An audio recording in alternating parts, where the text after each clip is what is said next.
กลุ่มหาดเกี้ยงเมืองไซธานีได้เอาใจใส่เวียกงานรักษาความสงบและแก้ไขปรากฏการณ์หย่อท่อเพื่อรับประกันให้สภาพภายในกลุ่มมีความเป็นระเบียบเรียบร้อยโดยพื้นฐานกลุ่มหาดเกี้ยงเมืองไซธานีนครหลวงจันทร์ได้เอาใจใส่เวียกงานคุ้มครองพลเมืองและแก้ไขปรากฏการณ์หย่อท่อเพื่อรักษาความสงบปลอดภัยและความเป็นระเบียบเรียบร้อยในสังคมประกอบส่วนในการจัดตั้งปฏิบัติวาระแห่งชาติว่าด้วยการแก้ไขปัญหายาเสพติดให้มีมากผลดีขึ้นกว่าเก่าเจ้าสบายดีข้าพเจ้า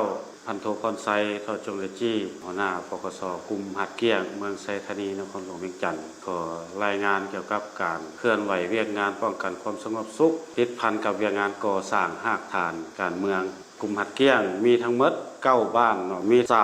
3,508 หลังคาเรือนมีพลเมืองทั้งหมด19,675 คนเป็นหญิง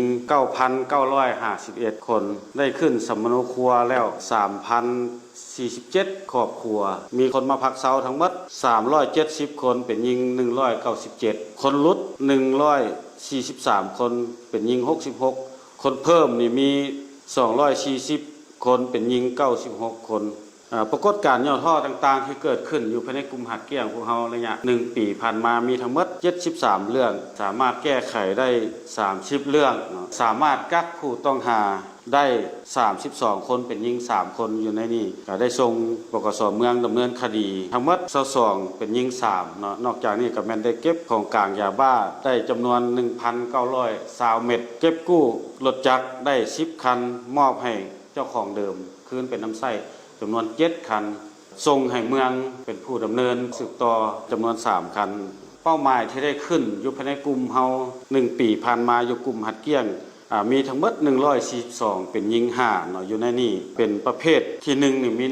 121 คนเป็นหญิง5 คนประเภทที่2 19หญิง0ประเภทที่3 2หญิง0ต่อจำนวนดังกล่าวนี่ก็พวกเฮาก็ได้สมทบอำนาจการปกครองบ้านศึกษาอบรมไปจำนวน98 คนกวมอยู่ประมาณ 70% จำนวนหนึ่งก็เอาไปศูนย์บำบัดหรือถึงดำเนินคดีพวกเฮาก็ได้เอาใจใส่สมทบอำนาจการปกครองบ้านก็นำพาปกส.บ้านกวดกาตัวจริงเกี่ยวกับจุดรอแหลมกำหนดเป้าหมายที่จะต้องได้สืบต่อแก้และพวกเฮาก็ได้เอาใจใส่แก้เนาะนอกจากนี้ก็แม่นได้ลงเฮ็ดเวียกงานโฆษณาเกี่ยวกับบรรดาปรากฏการณ์ย่อท่อที่เกิดขึ้นในสังคมตัวจริงอยู่ในกลุ่มหาดเกี้ยงก็คือในเมืองไซธานีเนาะให้แก่พ่อแม่ประชาชนให้แก่อำนาจการปกครองบ้านตลอดทอดพ่อแม่ประชาชนบรรดาเผ่าให้รับรู้และเข้าใจต่อสภาพปรากฏการณ์ย่อท่อต่างๆที่เกิดขึ้นนอกจากนี้ก็ได้ลงไปศึกษาอบรมอยู่ขั้นโรงเรียนเนาะโดยเฉพาะแม่นโรงเรียนม.ต้น2 แห่งที่อยู่กับกลุ่มหัดเกี้ยงพวกเฮานี้เนาะต่อกับจำนวนนักเรียนดังกล่าวก็ได้เข้าร่วมก็แม่นมีความเข้าใจต่อสภาพดังกล่าวเนาะและก็ให้การร่วมมือนอกจากนี้ก็แม่นได้สร้างบ้านป้องกันความสงบสุขอยู่ในกลุ่มหัดเกี้ยงเฮานี่ถือว่าก็ได้อยู่9 บ้านเนาะอันนี้